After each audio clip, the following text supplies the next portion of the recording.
Good morning, everybody. I'm Bob Hewlin. I'm the founder and director of the Simon Center for Ethical Leadership and Interagency Cooperation, a program of the CGSC Foundation in Fort Leavenworth. I'm also the director of a program called the Arter-Roland National Security Forum. It's a forum that we have in Kansas City. It's a membership-only organization where members join that have an interest in national security affairs. And we have live programs throughout the year, about 10 of them a year right now. And it's a members only thing, but we do have from time to time some Zoom meetings where we bring in subject matter experts like General Davis today to talk to a much wider audience.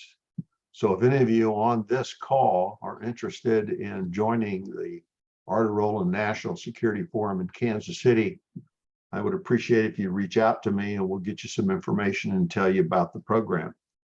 In fact, our next event is going to be on the 29th in Kansas City at the Carriage Club on the 29th of September. And the subject of that is geospatial intelligence.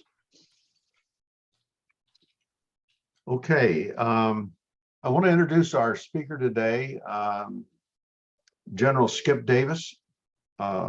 Is well known to the Command General Staff College. He was the deputy commandant here for a couple of years. I think that was 2010 to 2012, was it, sir? 12 to 13, actually. There you go, 12 to 13. Okay. He was here then, and then he went to Afghanistan, and then he went to EUCOM headquarters, European Command headquarters in Stuttgart. And then after he retired, he became the Deputy Assistant Secretary General of NATO for Defense Support. So he was with NATO as they were developing a lot of these policies that kind of led up to the period that we find ourselves in right now. And I know he's still very active in that. And so we are very fortunate to have him take the time today to talk to us about what's happening inside of NATO, and particularly the new NATO strategic concept. So General Davis, over to you, sir. Thanks, Bob. And thanks for the invitation to talk today. I look forward to the discussion after my presentation. And frankly, all questions are welcome. I'm no longer a NATO official or an active general officer, so I'm glad to share my opinion on NATO developments or even U.S. Related developments with respect to NATO and European defense. So what I'm going to do today is talk briefly about the lead up to and then the content of the most recent NATO Summit in Madrid, which occurred at the end of June, 28-29 of this year, and the decisions of which were a mix of some long trending efforts and other recent ones, and specifically reacting to changes in the transatlantic security environment and a greater consensus on where to go. It led to an unprecedented set of decisions, which not only going to set the direction for the next 10 years, which is what they were meant to do, but also to change how NATO functions now and into the medium term, which for NATO is really out to the next 20 years. So at the NATO Summit itself, I'll talk about the strategic concept, which was one of the most important documents issued. There were also a number of other related decisions taken, classified, but they're telegraphed in the wording in the Summit Declaration, as well as the strategic concept itself, which talk about how NATO intends to strengthen its military and political power, enhance its regional and global partnerships, enhance resilience, and address long-term challenges to alliance security, interests, and values. And I'm going to go slow over the first couple of slides, which will follow, and then pick up pace for the following 5 before I open up for questions. So John, if you move to the next slide, I don't know if you got the first one up or not. You can just skip the first one if you have it and go straight to the second. Thanks. On the strategic concept, that's perfect. Okay. So here what I would say is, if we look back 12 years, we can see how far NATO has traveled in today's context. In 2010, allies, after 3 significant enlargements in 99, 2004, 2009 had gone from 16 allies to 28, encompassing, frankly, most of the former Warsaw Pact members, obviously less Russia, Ukraine, Belarus, but all the others, and then a good part of the Balkans, still less, obviously, Serbia, at the time, Montenegro, North Macedonia, and that's it. With respect to the security environment, we were fighting two long wars, the US. NATO was focused on primarily Afghanistan as its largest out-of-area operation ever, conducted, and resourcing that, as well as training and preparing for it, and then also, incorporating lessons learned in their force development, capability development, and then also providing some support nearing the end of their, NATO, training mission in Iraq in support of the U.S. coalition effort there. Some things had recently happened. You can certainly recall back 2008, early 2008, the summit where George Bush led the alliance leaders in welcoming Ukraine and Georgia into the alliance, and then later that summer, an invasion by Russia into Georgia, and then a long-term frozen conflict over two Russian, I would say, population centers within the Georgian Republic in Ossetia and North Abkhazia. And then with that, the alliance and even the US leaders had decided to protest but not punish Putin and Russia with significant sanctions. They had decided, let's see if we can't continue to work with Putin and enable a partnership of sorts. We had the US and the strategic reset, and we had other allies as well, frankly, interested in not upsetting the apple cart and keeping a balanced partnership with Allen, and ignored the 2007 Munich Security Conference statements by Putin, which were foreshadowing, greater conflict.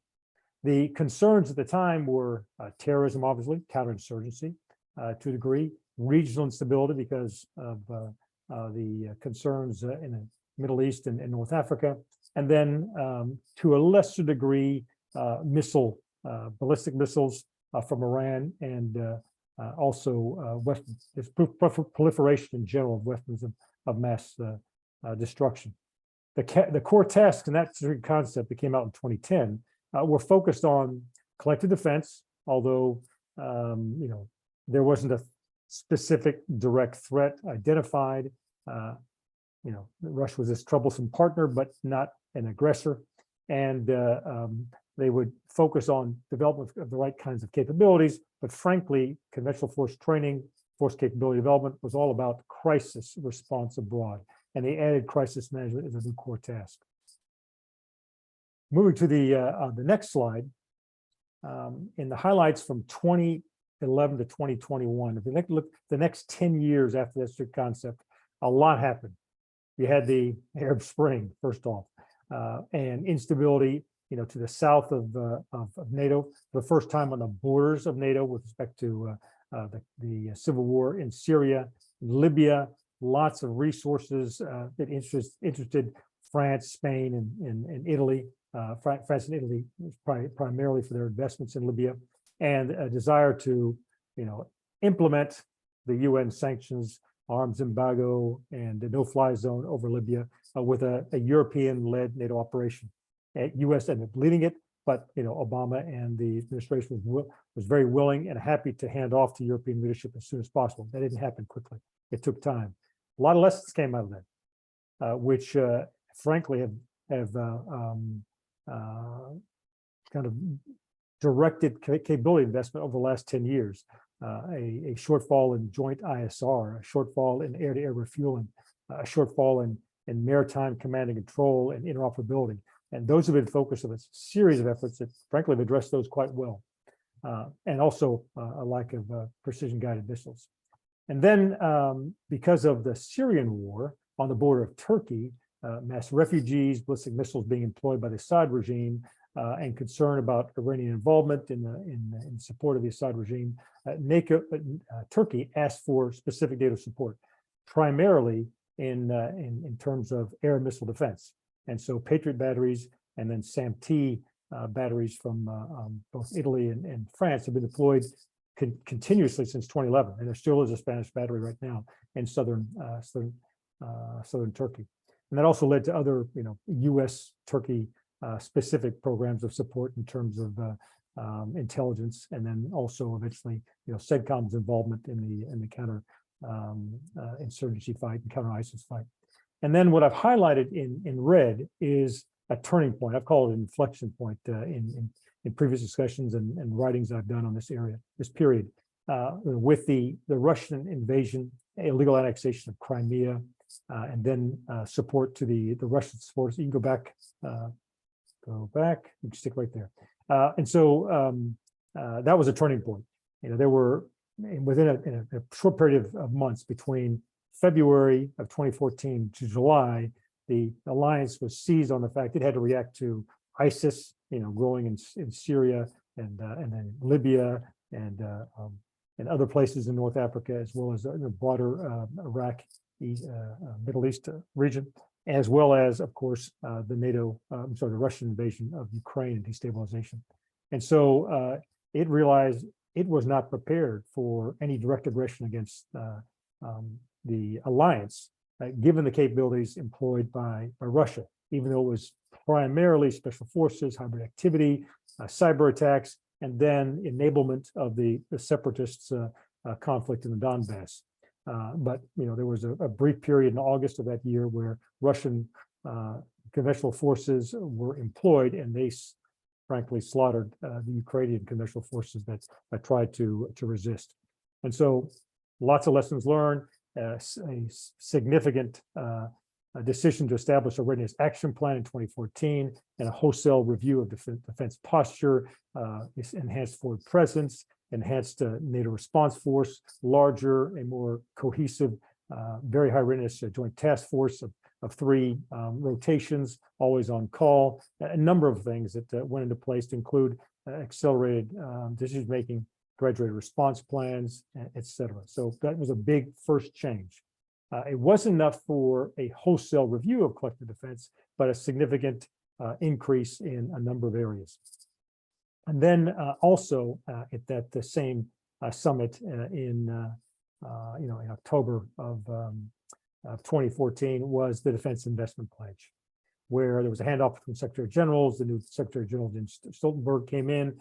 There was an agreement that we needed to, as allies, increase our defense spending to enable the level of ambition in the Readiness Action Plan, and the 2% of GDP as a goal, arrest of the downward trends, and then also 20% of defense spending on equipment and R&D were all part of this pledge. And since then, that has resulted in a significant increase of spending over the years, although not all allies are set to meet the goal by 2014. Then there was a follow-on goal, following summit of 2016, which was largely a further elaboration of adaptation measures. And then moving on, in 2018, a series of big decisions were made. One proposal from Secretary Mattis to increase readiness significantly from the NATO response force of 40,000 troops to something more than that. And this is the 4x30s that some of you may have heard about, 30 squadrons, 30 battalions or battle groups, as they're called in NATO parlance, and 30 ships, all at 30 days of readiness for potential employment, and mostly European, not US, because that was the point that the US already had a large amount of forces ready to employ. Europe needed to spend more on readiness, manning, equipping, and training to ensure the scale of a response to the perceived threat from Russia. Then there was an adaptation of the NATO command structure, that's NCS, and a wholesale review of series of reductions in force over time, included the headquarters, and frankly, about a 60% in manning. But more importantly, a reorientation from defense towards out of area response, and the need to kind of replenish the headquarters with war fighting skills and the right amount of staff for a potential, warfighting scenario. That was part of the NCS adaptation presented by SEC here at the time, General Scaparrotti, and then also, frankly, response to President Trump's request for the Allies to do more in the Middle East as the U.S. was downsizing its effort in Syria and Iraq to pick up more of the training mission of Iraqi security forces, and then that was the NATO mission in Iraq 2018. Military leaders, the chiefs of defense, agreed a new alliance military strategy in 2019. It's hard to underline the significance of that because this was the first time since the Cold War there was a real military strategy focused on two significant threats: Russia in the east, and then terrorism writ large, primarily from the strategic direction south. That was approved by CHODs. It was noted by defense ministers and foreign ministers.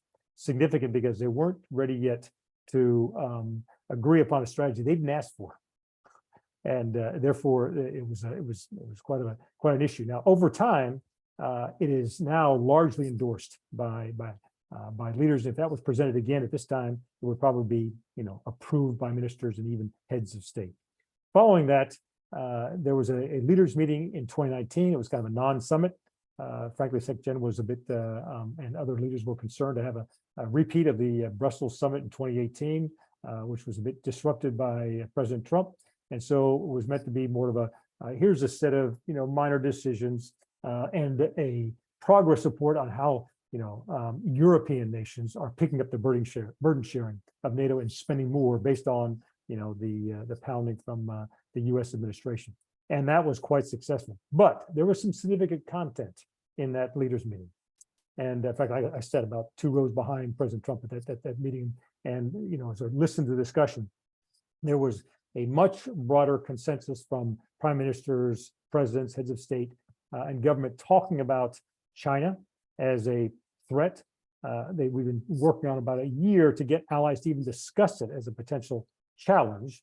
And we got the endorsement, yes, study it. We want to understand the security implications. So it wasn't yet a declaration of as China's a threat, but as a strategic challenge. And we need to understand what the rise of economic, financial, diplomatic, military power means for Europe, and frankly, greater presence of China in Europe. And then on emerging and disruptive technologies, as ET is a wholesale effort on trying to raise the level of innovative efforts by NATO to regain a perceived loss of the technological edge. And this is primarily via Russia, but also recognizing how much China was doing to raise their game and the eventual implications of that for other Chinese customers that could affect alliance security.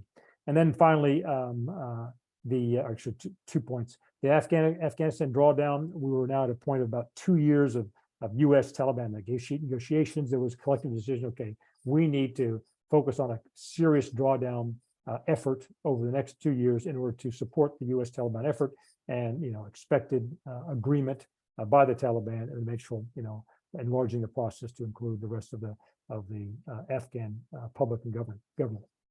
And then a reflection process. 2019 was full of internal disputes. Most of them focused around France and Turkey as they viewed, the intervention in Syria and our support for Turkey vis-a-vis Syria, the refugee crisis, Libya. There was frankly allies playing both sides of the battle there, and Turkey, frankly, supporting the UN recognized, the US recognized efforts at the without alliance support, so to speak, but implicating allies by their very overt military and civilian assistance. And so that led to the brain dead comment from Macron, and then a very smart response by Secretary General is, let's turn this into a positive. Let's get a mandate from the heads of state and government to figure out how can we improve the solidarity, the cohesion, the unity of NATO, which is our center of gravity, as well as look at some other issues that we need to improve in terms of engagement, responding to the challenge, promoting innovation, strengthening military power, et cetera. And that led into a year-long reflection process, which ended up with a group of experts report in 2020, as well as progress in the military authorities in developing a concept for defending Europe and deterring threats, which was a logical follow-on from the strategy. How do we put this into a plan? And that's what that DDA concept was. And then, of course, COVID hit, and NATO was forced to respond, protect the forces and missions in Kosovo, Iraq, Afghanistan, and then abroad, at the multinational headquarters, et cetera, as well as all the civilian staff and agencies. They're part of the NATO enterprise. They did a very good job with that. And in fact, extremely low infection rate and very good, containment of COVID writ large. But more importantly, they learned how to work virtually, collaborate virtually, and increase frankly, the frequency and depth of consultation at the minister level and with nations during that period. So it actually forced NATO to move forward into the digital age. Then the Brussels Summit in 2021, welcoming the new administration's embracement of Europe, and the U.S. is back and a little bit overstated because, frankly, even with President Trump's administration and the European engagement was strong despite some of the rhetoric from the president himself. And then with that period, with that summit, after the reflection process was done, the Secretary General said, "Okay, let me take these recommendations, pick the ones that I think are the most important, and then package them with a few more key initiatives, and then present them to allies on efforts that need to be developed."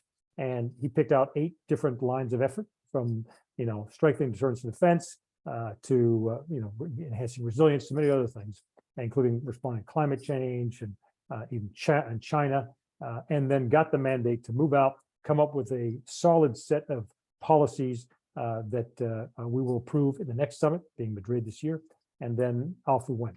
And then the military authorities decided to go one step further with, now we know how to defend now based on this military strategy. Let's telegraph out 20 years, with respect to threats and challenges, security environment, et cetera, environmental factors. Where will we be, and what kind of capabilities and concepts for defense will we need to have by then, and how do we get there? That's what the NATO warfighting capstone concept talks about. And that was a significant. And then, of course, the more unfortunate, less positive note in 2021 with the U.S. decision to withdraw, NATO allies were frankly caught off guard because it was supposed to be a consensus decision. All the preparation was consensus, directed, but then President Biden made his own mind up, then announced it, and NATO was on the back foot trying to figure, okay, how do we support this? Obviously, the U.S. withdrawals, we can't keep our forces there, and they followed suit. And frankly, we're kind of good allies and friends in the end, without criticizing the U.S. significantly. So move on, next slide. And I recognize that I'm going slow here. The lead up to the 2022 to the summit is significant in that the buildup in Russia, just east of Ukraine, started in April of 2021. It was then basically de-escalated.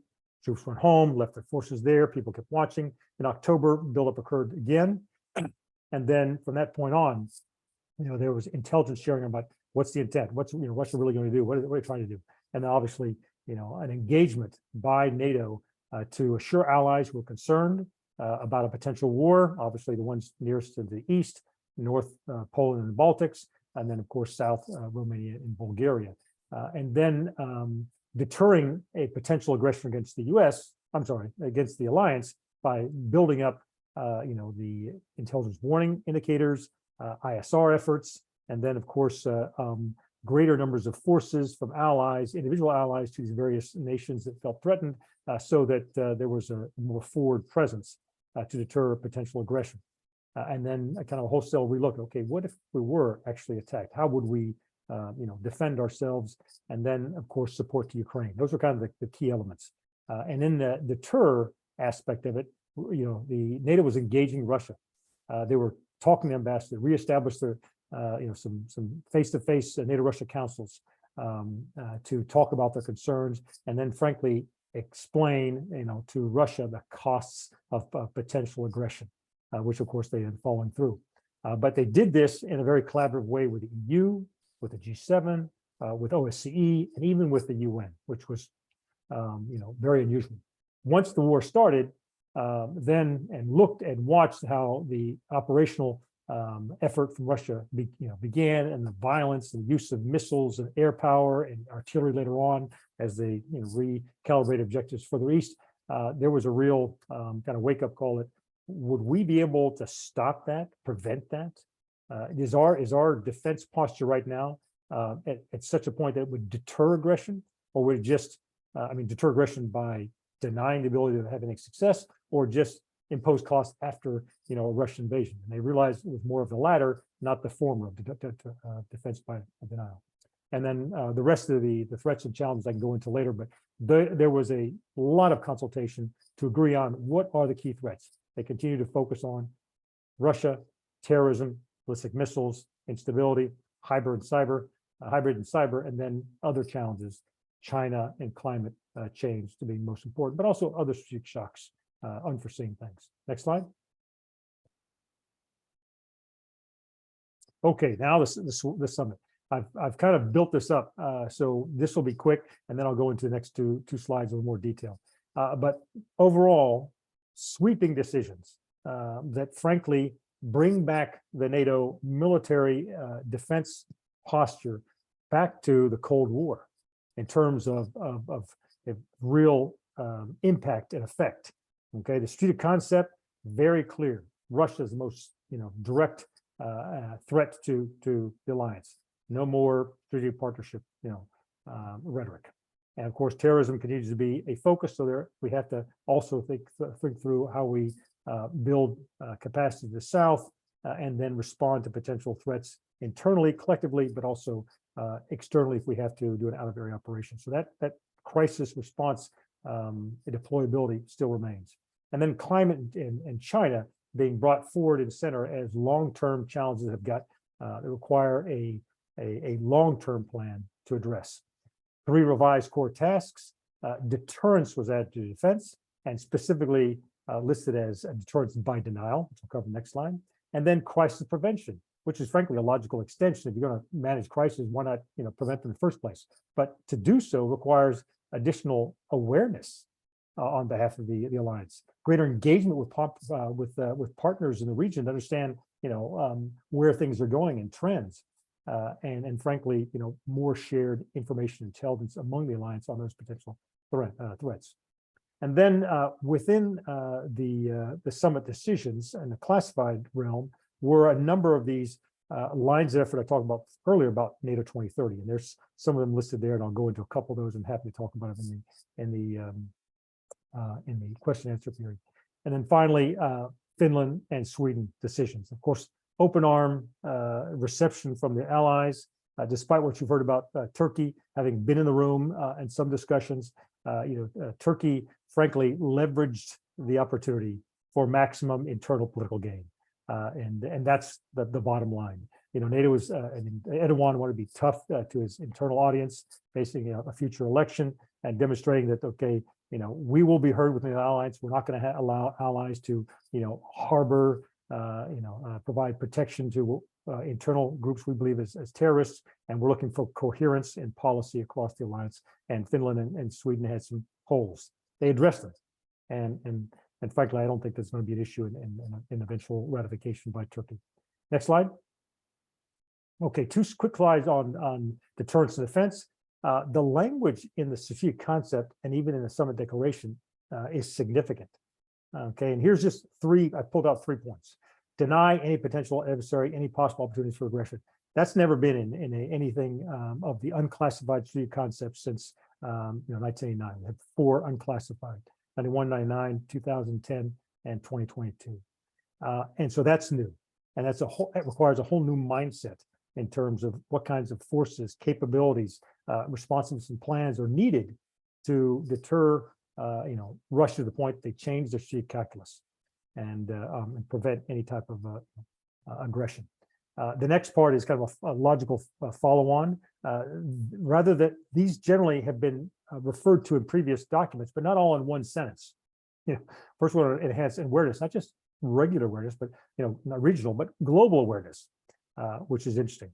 And this is more about 360-degree approach, including, challenges as well as threats. And then, the whole list of readiness, responsiveness, deployability, integration, and interoperability. Deployability has two significant meanings here, both for moving forces within Europe theater to deploying forces abroad if there was not a very operation required. So this is the crisis response continues to be a core task and important for capability development.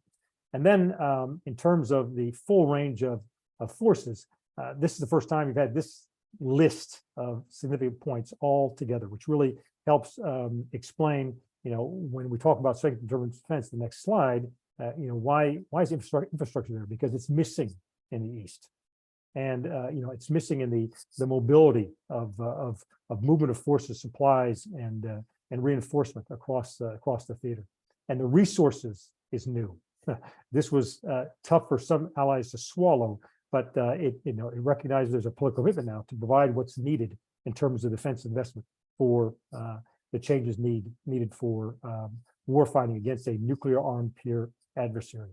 And then multi-domain warfighting is just to telegraph that they're working on a multi-domain operational concept for the first time. Well, actually, it started about 10 years ago, but it started gaining real traction last year after the NWCC was complete and the DDA was working on in terms of alignment. Next slide. Okay, here I won't talk to all these points. I'll just pick out 2 or 3. And let me start with the very first one. What was clearly stated in the unclassified documents, strategic concept, and also in the Summit Declaration, and then in Secretary General interviews, was the fact that NATO is going to increase the robustness and the size, the scale, responsiveness of its forces on the East. Okay, this is part of that deterrence by denial, so that no aggression could occur without being immediately responded to, and that includes the need for integrated air and missile defense. The broader range of missiles from all types of platforms from Russia is a significant threat, and frankly, NATO IAMD, integrated air and missile defense, is not up to the task at the moment. There's lots of efforts going on. First, to integrate what we have, which will make a big difference, and then more about specific forces. The next one I'll go down to actually, let me just talk about just the first 3. The command structure. Now, this is a major focus right now of General Kaboli. He's been tasked by leadership, by the political leaders, to review the command structure, fully recognizing that it's not fit for war fighting right now. And so he's got an incredible opportunity to kind of redesign the NATO command structure for the next several decades. And then in terms of plans, earlier this spring, a SACEUR's AOR-wide strategic plan, SASP, was approved. It's been in the work for about 18 months before that. And that's frankly a modern version of the General Defense Plan, but with more of a 360-degree approach. Conventional forces coming from east, strikes coming from any direction, and then stability from the south as well. And so that's significant. That's going to change both force requirements as well as the whole command structure, and then alignment of plans, training exercises, et cetera. Okay, and then I will pick up one point that I highlighted at the very bottom: digital transformation. This is a wholesale effort by NATO to improve its connectivity, its digitalization of all things, of all types of information media that come into the alliance, and then its ability to access, exchange, exploit, and leverage data. Big data analytics to include the AI and machine learning tools that go behind improving the use of that data, leverage of that data for decision making, awareness, and of course action. Next slide. I think I'm on my last one. So this, I'll conclude here, is kind of the to-do list for next year's summit. This has not been frankly published. This is what I've gained from interview about 20 different leaders, political and military leaders over the last couple of months. And it's a bit telegraphed in the Summit Declaration. You kind of see where NATO has to go to implement the decisions. And these are some of the kind of homework due from the international staff, nations, and of course the military authorities for next year's summit. First off, they got to finish the plans that underpin that strategic plan. Okay, they have to have regional plans in case there's a threat in a particular area. What would be needed to, shore up Poland? What would be needed to shore up the Baltics? What would be needed to shore up Bulgaria, Romania, or a threat from another direction? Norway now, Sweden, and Finland, perhaps, et cetera. So, and then sub-strategic are the joint force command plans. Then there's a whole new NATO force model that was announced at the summit, and it's included in the Strategic Concept and Declaration. And this is frankly, a tenfold increase of the NATO response force, created on three tiers of readiness. Tier 1, which if you look in the small print, first 15 days, you got 100,000 forces to basically resource these new regional and strategic plans. And then, within 30 days, 200,000, and beyond 30 days, up to 300 more thousand, 500,000 total. Now that's way beyond anything that NATO has done in the last, frankly, 40 years or 30 plus years.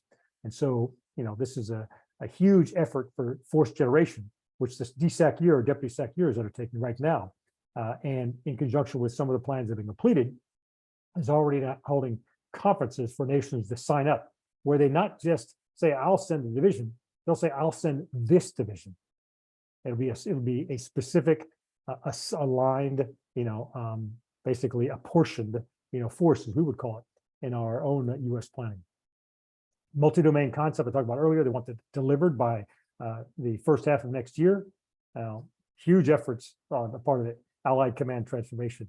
They're really worried about that task, and they're all hands on deck at the moment trying to deliver it. And implementation for the digital transformation I talked about, and then a whole bunch of other things. There's going to be a progress report on how you're doing with all these, forces, plans, infrastructure requirements, et cetera. They want, leaders want a progress report on that. They want a progress report on cyber defense adaptation, which was approved just in 2021 based on a whole series of incidents, and then lessons learned from the cyber war that's currently ongoing.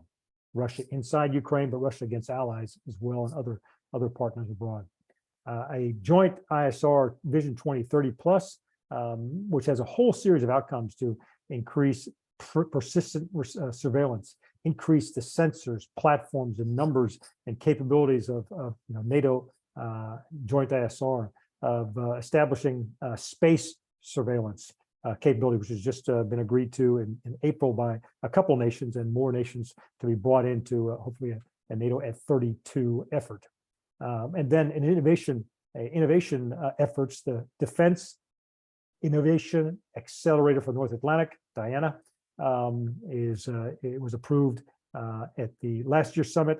The charter is almost approved now, and then they're supposed to have, they've already got money, committed, and they will issue their first challenge programs, very much like, DARPA, to address military, problems within solutions coming from startups and small, medium enterprises primarily.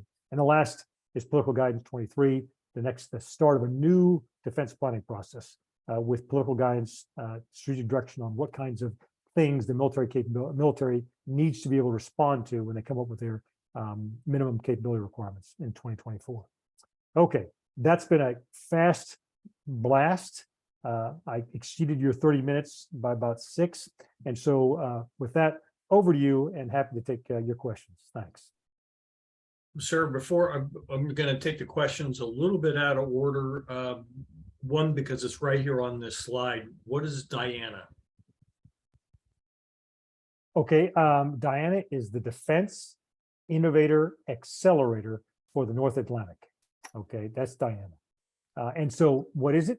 It's specifically an attempt by NATO to develop a formal innovation ecosystem composed of test centers and then regional hubs across the alliance. So 2 regional hubs are planned right now for UK and Canada, which will coordinate efforts in North America and then Europe, and then a whole series of test centers and research and development centers that each of the nations have said, I want to contribute this, and it'll be part of this system, and they'll have a special access to the kinds of military problem sets that NATO has to basically solve.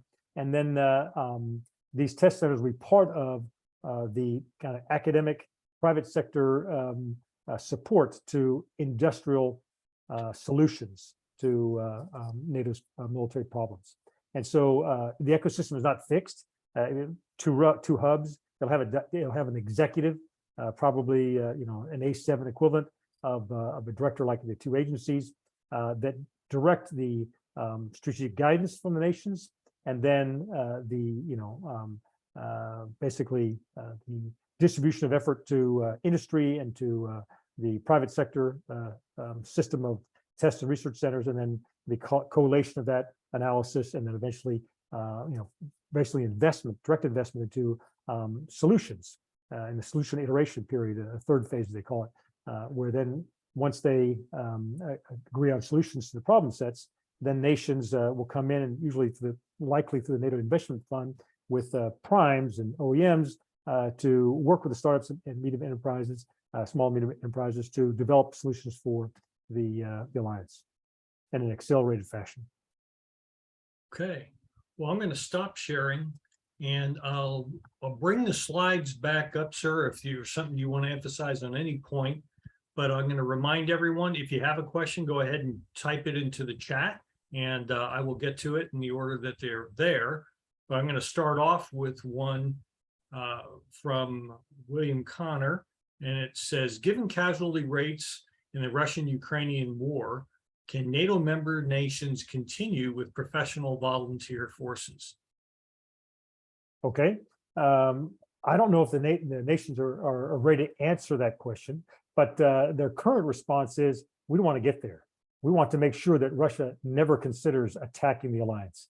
And that's why there's such a significant effort on transforming or transitioning from a deterrence by cost and punishment to a deterrence by denial. So they said, let's pay upfront right now, the insurance policy, really be prepared in peace for potential war, so we don't get to the point of having to mobilize our societies to counter a Russian aggression. Now, we look at the casualty rates, and they're significant, and the employment of missiles by Russia is huge. But at the moment, there's not a whole lot of low-cost, effective responses to the missile threat, and a lot of them, are high cost. Even if you were to do, passive bunkers, and that's high cost of infrastructure. And if some of the allies are commenting on the fact, yeah, there's been a lot of attacks and a huge destruction of civilian infrastructure, but frankly, the Ukraine military has continued to function, and function extremely well. They've taken the hit, absorbed it, and moved on. And the civilian resilience, the political resilience has been phenomenal, and extremely cohesive with the military response. And so nations say, yeah, we don't want to. First of all, we don't want to see that kind of destruction in Western countries. So we'll pay for the effort to deter, and then they're going to focus more effort on integrated air missile defense. I don't know the inside of that, but I've been focused on that for the last 3 years and developing proposals on integrating C2, on integrating the effectors and a whole sensor shooter C2 network, and as well as additional capabilities from short range to medium range to missile defense. And just a few of those are actually being funded right now. We'll see if there's more development over time. Got it. Okay, and this one's from Bob. What is the thinking inside NATO about a response to Russian use of nuclear weapons? And then it goes right along with this is, what is NATO's assessment of Russian attack in the Baltic? So a twofold.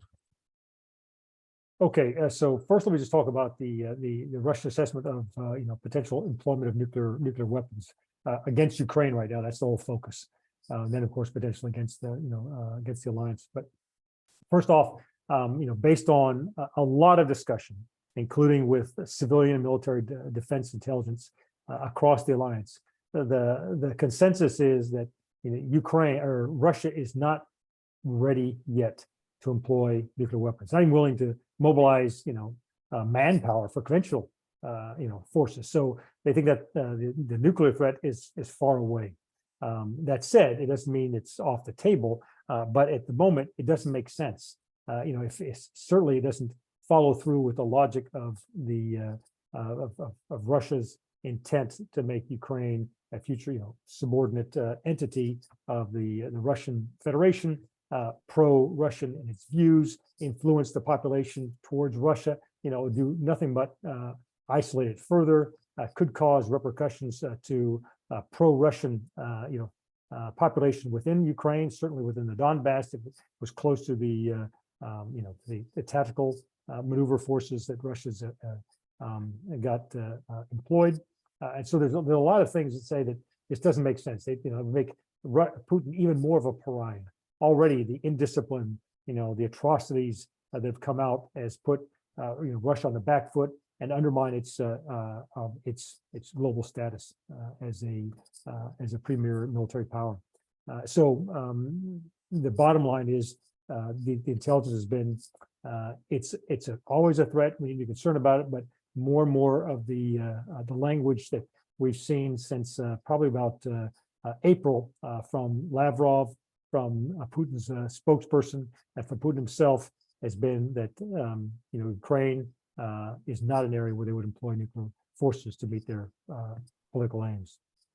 So that's that at the moment. So continue to watch that. And if you look at the language in the summit, in the Street of Concept, the Summit Declaration, the language on nuclear deterrence, nuclear force capabilities, is exactly the same as it was in 1991. Okay, it's very, very coherent. In the backdrop, what's happened? The whole dual capable aircraft, nuclear employment capability of NATO continue to be shared. It's modernizing through both the B-61 element from the U.S. In the shorter yields, much more precision in terms of guidance, and then in munition storage and safety and security, and then employment through F-35 forces. All of the big nations that are part of dual capable aircraft employment, Germany being the last, have declared their transition to the F-35s. And so, they'll have that F-35 Block 40 capability when it's ready to deliver, through, frankly, a contested air environment.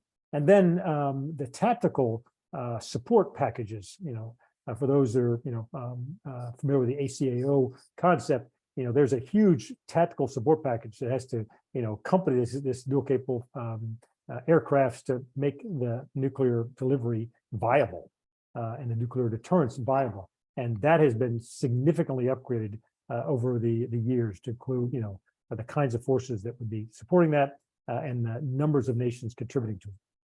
And then, of course, the exercises and planning have followed suit. They've been much more realistic over the last couple of years. And then the one change is this idea of integrating nuclear and conventional forces in training and exercise. Now, it's not going to be done in a force exercise, force on force, or force training exercise, but it'll be done tabletop. It'll be done with political and military leaders, and which was done during the Cold War. And so that's one thing that's being brought back. And the follow-on question to that, sir, was what is NATO's assessment of a Russian attack in the Baltics? Okay, I'm sorry, I was thinking just the nuclear part. But in terms of conventional forces, I would tell you that the Baltics continue to be concerned, and until they see their battalion, forward presence battle groups enlarged, and frankly, they spend a little bit more on certain key enablers like air missile defense. They're not going to be satisfied that there is a capable, viable, effective defense capability to defend and deter by denial. So I think we're going to see significant changes over time. We'll probably see regional brigades. Might see 2 brigades up in the north. I think you're going to see a much more coherent defense structure from Norway, Sweden, Finland, and the Baltics. That basically will assure that the Baltics, that if they were attacked, it was going to be a quick wholesale response from a very cohesive geographical region. And the threats that now, 7 allies with 8 with Poland and Denmark, that the allies can muster in the Baltic region means that any forces that Russia has emanating from St. Petersburg or from Kaliningrad are going to be overmatched, overwhelmed in early days. And so once that's all brought together in the regional plan, the strategic plan, and then capability increases, certainly for ground forces primarily, then I think we'll see the kind of concerns from the Northern Allies dissipate. Okay, question from Gene Wilson. How does NATO view the U.S. now after the uncertain political commitment of the recent past political environment?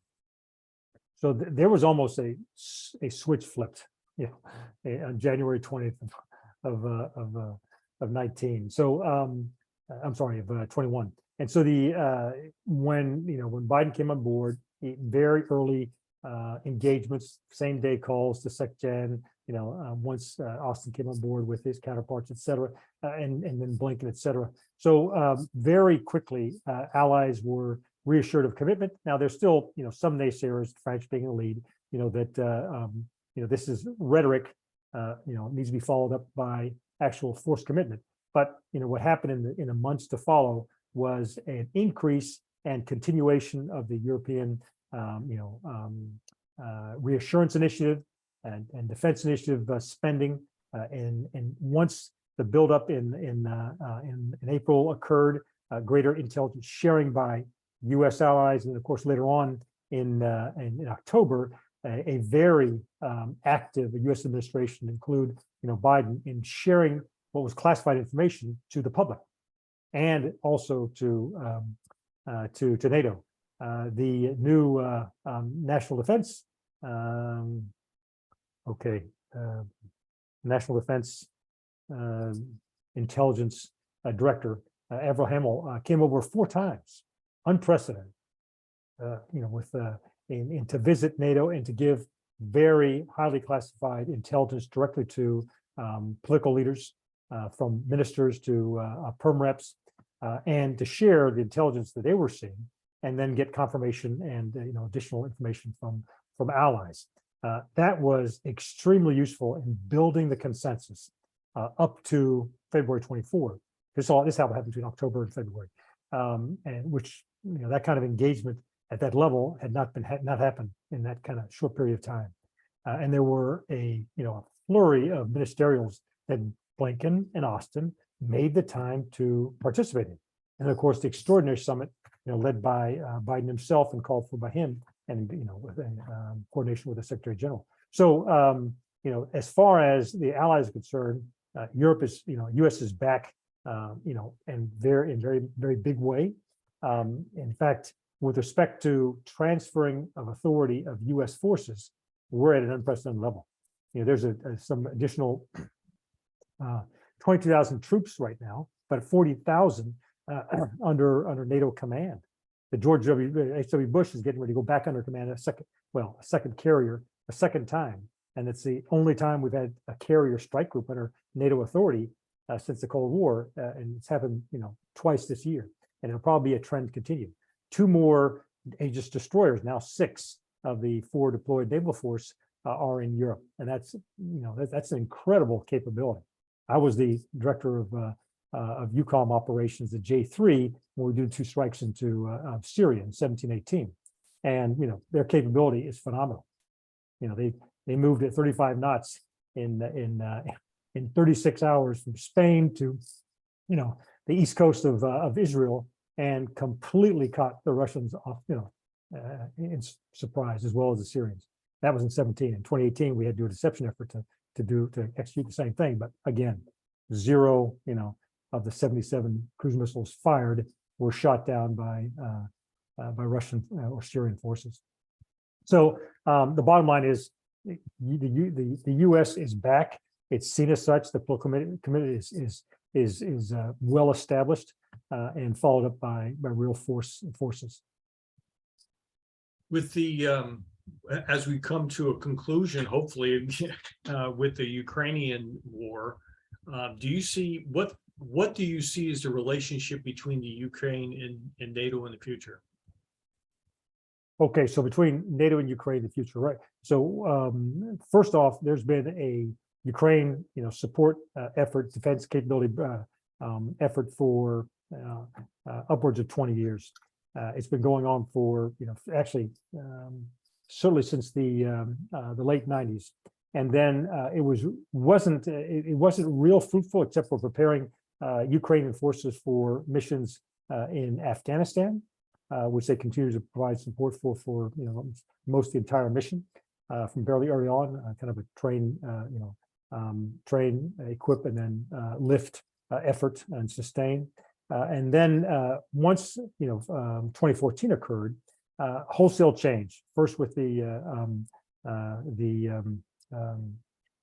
post-Yanukovych, the new president, and focus on Western orientation, support from NATO, but frankly a little bit of foot dragging legally for the legal frameworks and by the military to change their internal forces. It took some changes in leadership in the first year, and then things started taking off. They accepted the security assistance. They built the joint joint multinational training group, Ukraine, basically a combat training center for battle battalions to go through before they went off to the theater of operations to the east, as it was called, and the anti-terrorist operations, they call them ATO.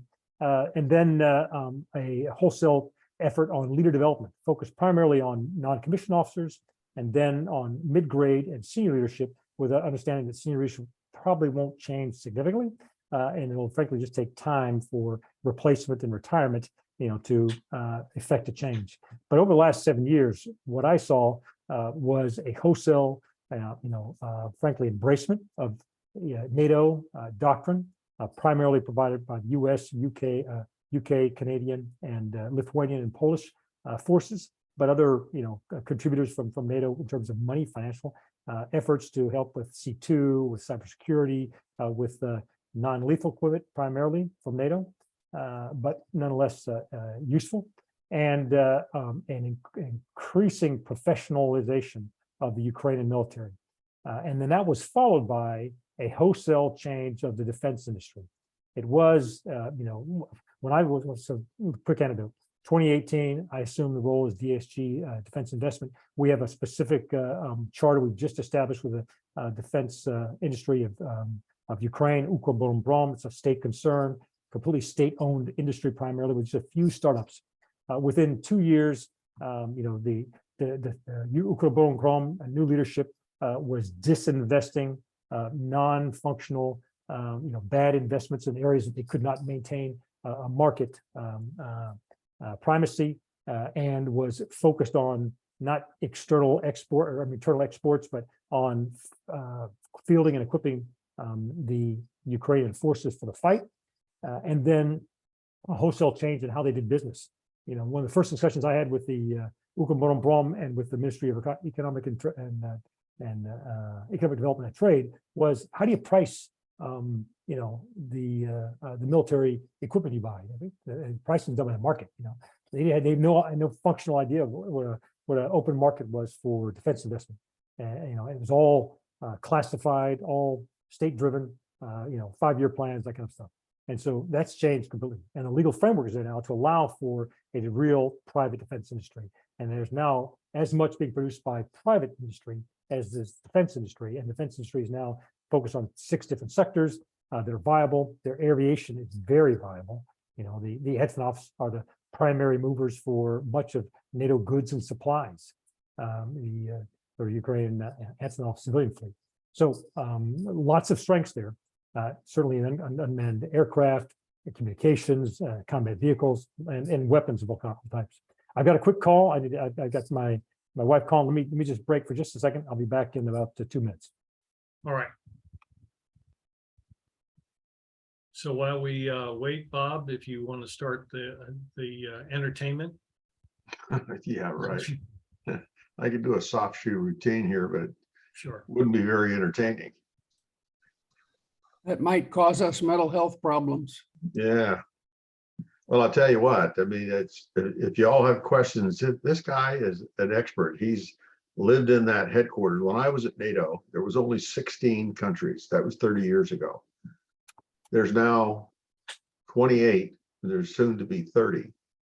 And everything is done by consensus. What that means is all nations have to agree or they don't move forward. And I just can't imagine how difficult it is to get 30 nations to agree to anything. Usually what ends up happening on the agreement is, I mean, it just goes to the lowest common denominator.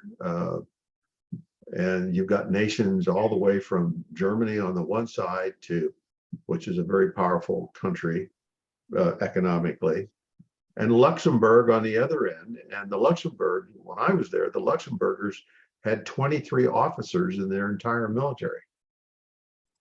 And their chief of defense was a colonel. And he sat at the table with our chief of defense, who was Colin Powell at the time. And they both had a vote. Each one had a single vote. And so if the Luxembourgers decided they didn't want to do anything, it would have stopped everything. So I can't imagine what it's like to operate in an environment now with 28 and potentially 30 countries. General, you might want to speak to that. The decision-making, consensus making inside of NATO, what's it like now with 28 states? So council sessions can be pretty darn long. And the SecGen has had to impose very, strict disciplinary measures, I would say, on the length of interventions. When I first got there, we were at 28. We moved to 2 more with North Macedonia and Montenegro in first order there, and then now with 2 more with Sweden and Finland. But frankly, Sweden and Finland are invited so frequently throughout the year that it's not going to be a big change. They were so involved in the last 6-7 years because of their understanding of Russia, and frankly their view as being implied in any type of collective defense. They were committed to supporting the alliance in a Russian attack, which wasn't well known. But if you look at the training exercises, the interoperability efforts they have, the political engagement they have with the alliance, then it kind of makes sense. But the bottom line is that what's helping in terms of decision making is the frequency of consultation and the depth of that consultation, and more importantly, the sharing of intelligence. The more there's a shared, effort, exchanging views and intelligence, the more likely you're going to have, a consensus on the threat.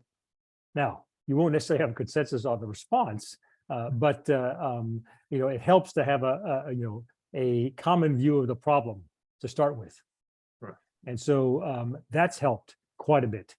Now, with the response, you've got many nations that have been the reluctant spenders and are at the bottom of the totem pole in terms of allies achieving the defense investment pledge. So there's been a reluctance to continue to provide the support, the funds needed for the common funding resourcing of various things that are, for the NATO enterprise or for the NATO military, command structure, et cetera, that are, have to be common funded. But there was a break, with the, frankly, in 2021, with the U.S. effort, with the threat from Putin being more and more alarming, the size of the buildup in April, and then the follow through in the fall that that broke the deadlock about investing more. And what you got by the summit was a commitment to significantly increase common funding resources, as well as resource national commitments in building force capability.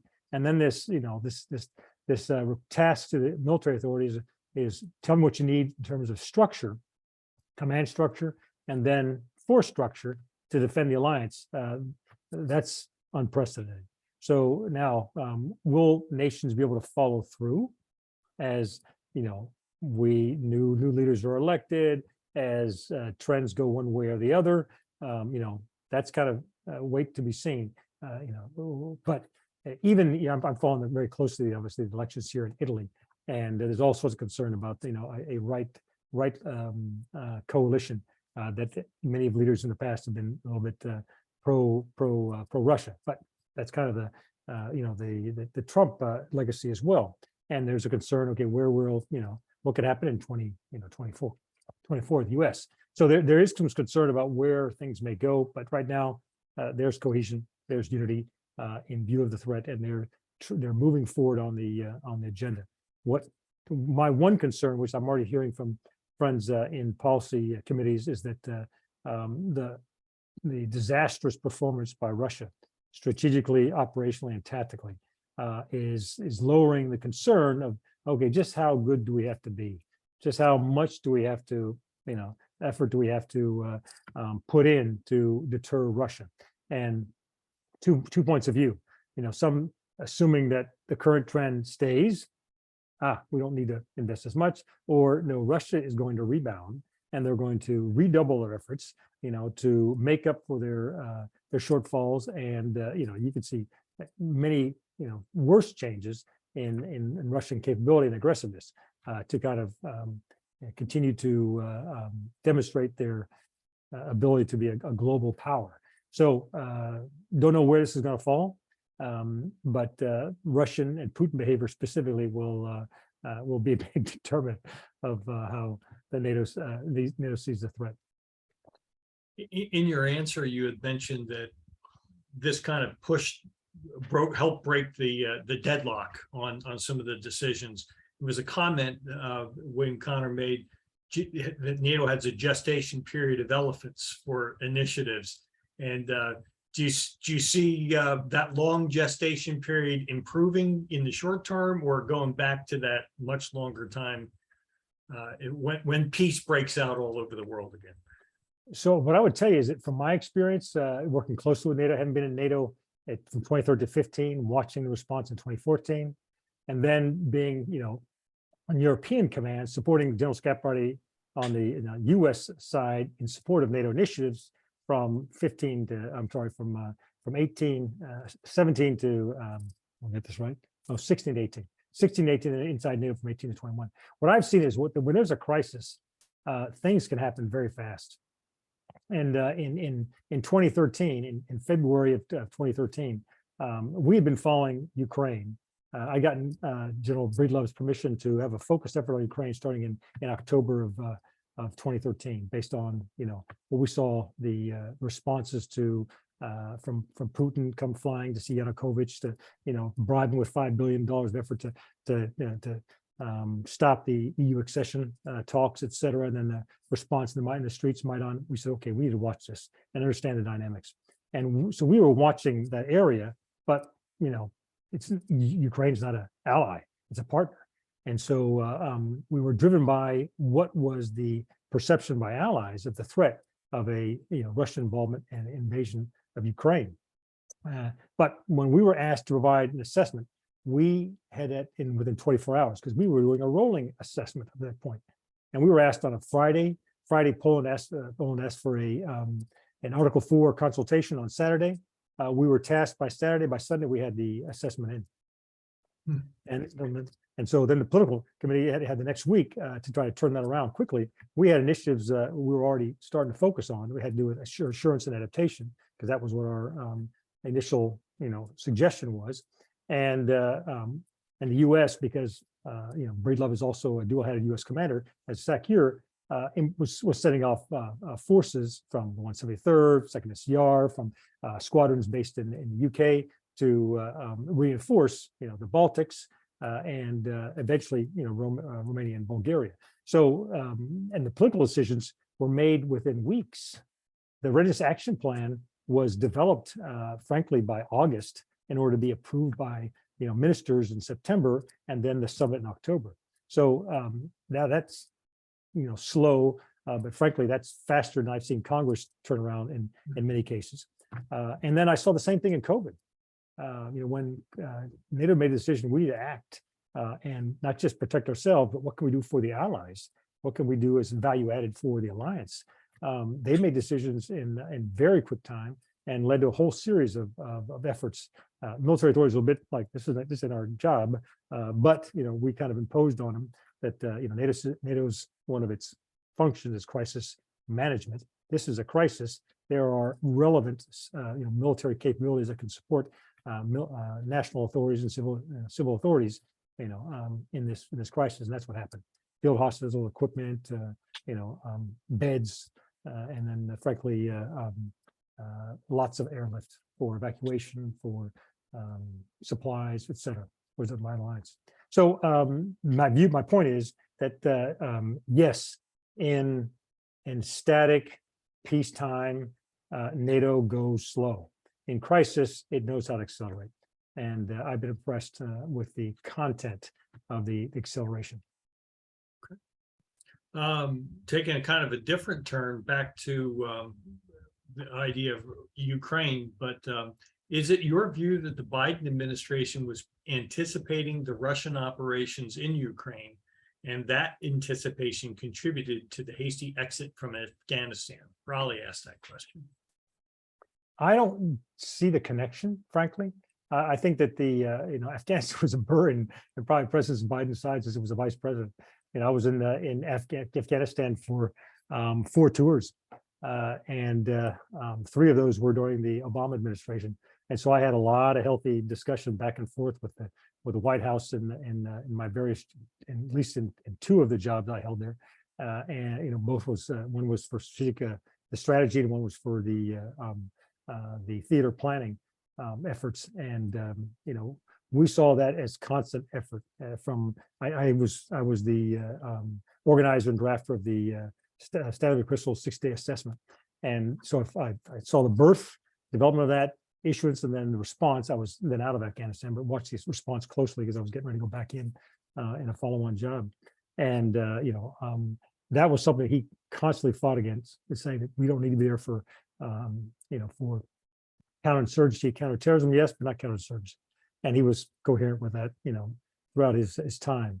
That's not Obama decided upon. He went for, he supported his advisors and his military advisors specifically.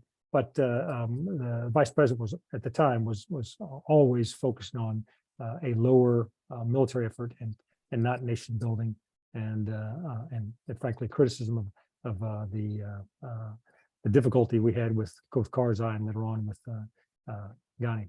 So I saw that as the kind of extension.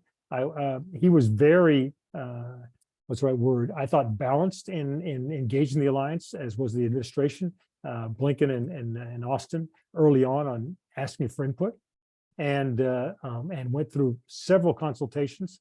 But once the options were presented to President Biden, he decided to decide before going back to the alliance and explaining his decision, and then publicizing it to the U.S. population, of course, then allies after the effect.